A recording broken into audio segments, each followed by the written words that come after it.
The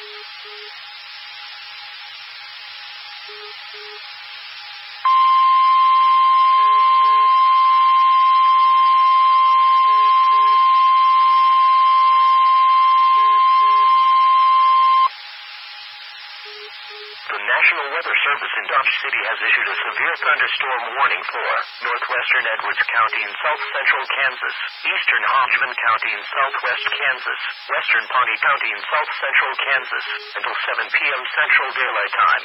At 6:13 p.m. Central Daylight Time, a severe thunderstorm was located 9 miles south of Henston and moving northeast at 35 miles per hour.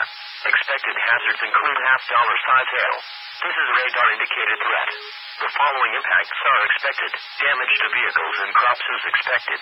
Locations impacted include Anston, Gray, Burdett, Roselle, Sanford, and Dash Valley. For your protection, move to an interior room on the lowest floor of the building.